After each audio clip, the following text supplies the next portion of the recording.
911, what's your emergency? Please, geez, I don't know what's happening. There's someone in my house. My voice trembled as I pressed the phone against my ear, trying to keep my breath quiet. I could barely hear myself over the pounding of my heart. The silence of the night was shattered by the creaking of floorboards upstairs. My house was supposed to be empty. I live alone. Stay calm, sir. Can you describe the person? Are they armed? I don't know, I haven't seen them. I was in my bedroom when I heard the front door open. Now they're walking around upstairs. I glanced at the clock on my nightstand. 2:45 a.m. Who would be in my house at this hour?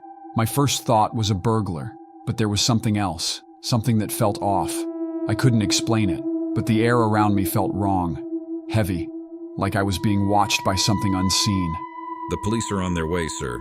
I need you to find a safe place to hide until they arrive. Can you do that? I nodded instinctively before realizing she couldn't see me. Yes, I whispered. I grabbed the phone tightly, tiptoeing towards the closet. The creaking continued above, slow and deliberate. It was almost as if the intruder was dragging their feet, taking their time, knowing I was trapped below them. The closet door creaked as I opened it. Inside, the darkness was absolute, swallowing me as I squeezed myself into the corner, pulling a blanket over my body, hoping it would somehow make me invisible.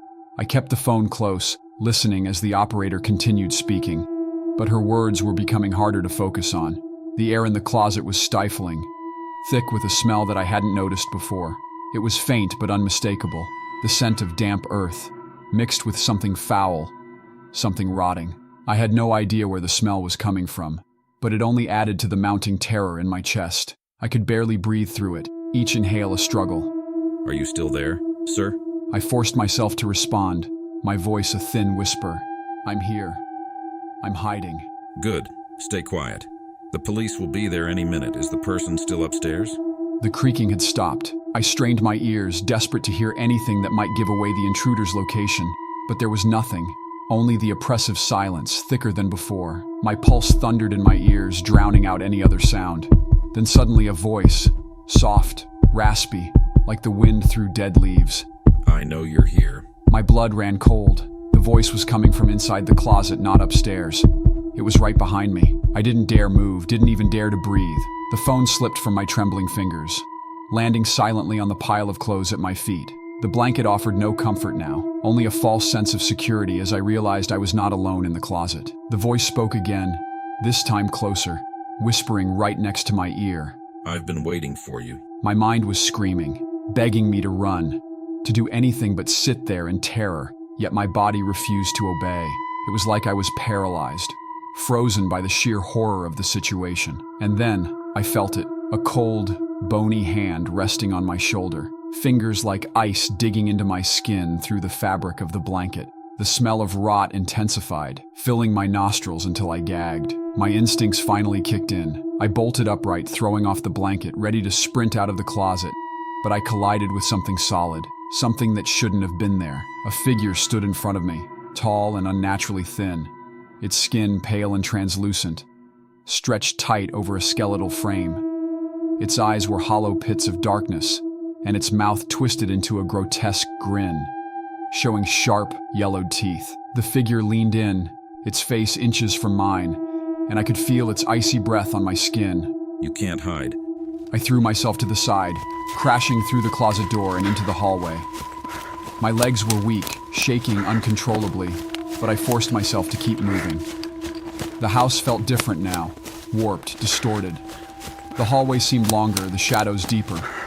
Every step I took echoed unnaturally, as if the house itself was alive and mocking my attempts to escape.